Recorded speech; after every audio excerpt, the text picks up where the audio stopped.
guys, welcome to my YouTube channel. So I thought for my first video I would do a booktube tag because it lets you guys know who I kind of am, what I like to read, and also what I want to do with the channel. So I'm super excited, and let's just get into the video. I wanted to start this channel because I love reading, and probably equal to my love for reading is talking about the books that I'm reading. I talk my family and friends' ears off of what I'm reading, and they just don't care as much because they're not reading the book. They're not seeing the characters blossom. They're not seeing the story progression. They don't see the world that's being built. So when something happens, they obviously care what my opinions are, but they don't particularly care about hearing the long-winded plot of a book. And so I thought that starting a booktube would be a really great opportunity for me to just chat about the books that I love, review them, and give my reasons why I feel this way about a book, and this way about an author, this way about a trope, this way about anything that I'm reviewing. I also have gotten some of my favorite book recommendations off of BookTube because as much as I love Goodreads, it's really different watching someone talk about the book compared to reading what they've written on Goodreads. And so I've gotten some of my favorite recommendations off of BookTube, and I kind of wanted to give exposure to the books that I love reading and hope that someone maybe finds a recommendation or a book that they really like. I think the hardest part is going to be widening my horizon on the books that I'm reading, because I'll get into it a bit later, but my specific things that I like about books, my favorite tropes, my favorite genre, but it's a small bubble. Like, there's only so much you can do in this bubble. There's only so many plot twists, there's only so many generic themes that you can pull from. And so I think that this booktube channel is going to challenge me to get outside of my little reading bubble, read more contemporary, read more magic, read more historical fiction. And I'm really excited for that, and I want to do that, but I think that's going to be the hardest part because I'm in my little reading bubble and I'm happy here, but I want to explore. And so I think the hardest part will be getting out of my own genre. I love to read because I love the way reading makes me feel. I love the giddiness, the butterflies, the excitement, the suspense, the happiness, the giggles that reading provides when you're reading a really good book. I like being in the character's head. I like seeing the world be built around them, and I like everything a good book has to offer. I really love how I feel when I'm reading. I also really like the escape that reading offers. Because these worlds are being built around you and you're in someone else's shoes, you can really dive into that and forget what's happening in your life and just be wherever you are reading a book and nothing's changing. I love that part of reading. I have a bunch of places that I like to read, but they all kind of conform to the solitude of my room. So I love to read in my bed, and I have a giant pillow chair. I'll put a picture up on the screen of what that looks like, but that is so comfortable and it's so nice to read in, especially because I do the majority of my reading at night. It's so comfy to be cozy in your bed and then have the support of the pillow so your back doesn't start hurting or your neck doesn't start hurting. I also really love to read on the couch that I have in my room. It's super comfortable, and sometimes I'll pull my reading chair too, or pillows from my bed, and put it there, and that's super comfortable. I also really enjoy in the spring and summer reading in my backyard because we have Adirondack chairs, and those are super comfortable, and depending on where you sit on them, it varies on how much sun you get. So you can be sitting in the shade and just enjoying the heat, or you can be in the sunlight. So I actually don't have a favorite author. Yeah.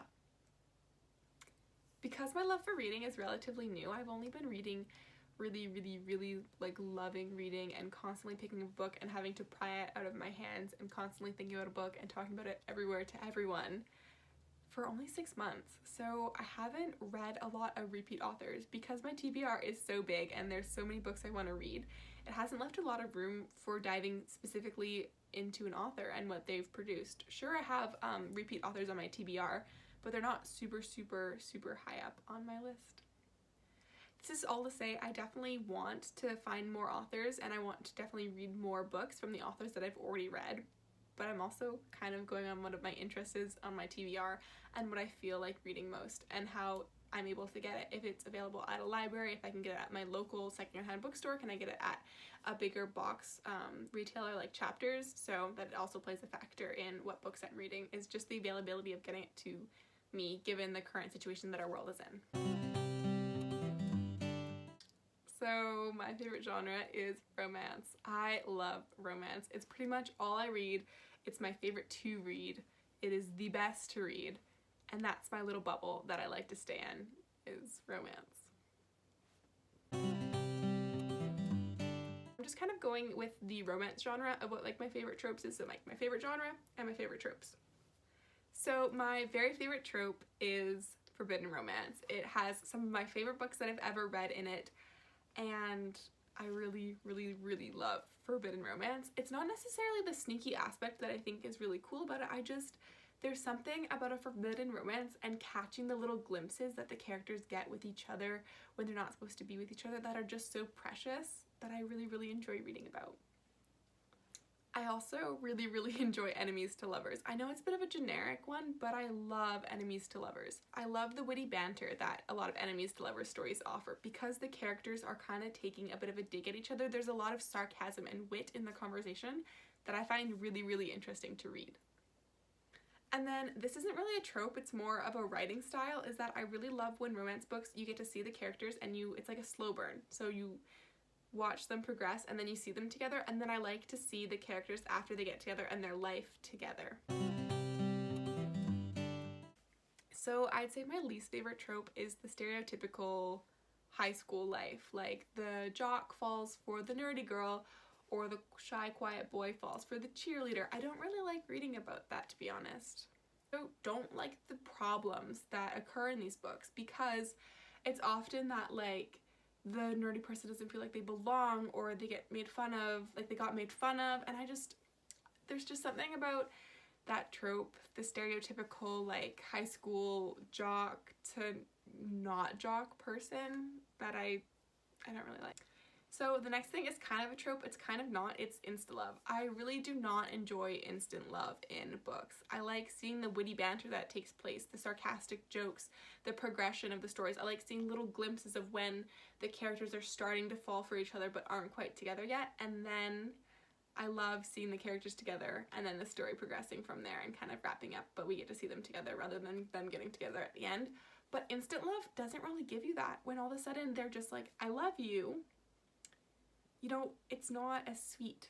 You didn't get to see all the things leading up to it. So I don't really like insta-love. I have a favorite series. I haven't read a lot of series, or the series that I did read, I haven't quite finished all of the books in them yet. For example, I'm reading the Twilight series right now and I'm absolutely loving it, but I haven't finished it yet. And there will be reading vlogs and reviews coming on those soon, but I haven't finished them, so I can't say that they've been my favorite series. The only series that I can really think of that I've absolutely loved is my guilty pleasure series, which is The Selection. It's an easy read. They get you out of a reading slump. They're just easy. They're the Royal Bachelor. I love The Bachelor. It's the Royal Bachelor on steroids. What's not to like? So I would have to say that my favorite series has been The Selection. So the favorite thing that I've read so far this year has been Whatever Life Throws at You by Julie Cross. I absolutely love this book with all of my heart. Our main character guy, like our love interest of the story, Jason Brody, is to die for. He is so sweet, he is so kind, he is so communicative. That's not even a word, but he can communicate so well. And Annie Lucas, she's just delightful to read. She's so sweet, and it's such a good story. It's such a good story. I absolutely love it with all my heart, and I actually give it 5 stars, and I have a review coming of it soon, so there's lots of things to look forward to. So the last question is where I want this channel to go. I'm open to suggestion, but I just want to do a lot of reading reviews and a lot of reading vlogs because those are my favorite to watch. I also thought about giving some of like top 5 romance recommendations, or like doing some challenges, like I tried reading a mystery novel, or I tried reading a dystopian novel that I haven't read before, and I think that those can be kind of cool, but I'm honestly open to a lot of suggestions on what you guys think would be interesting to watch. So I'd say overall, a lot of reading vlogs and a lot of book reviews. I had so much fun filming this tag and my first YouTube video, and I hope that I answered the majority of your questions. If you have any more, definitely let me know down below, and I'll try to answer those as best as I can. Thank you so much for watching.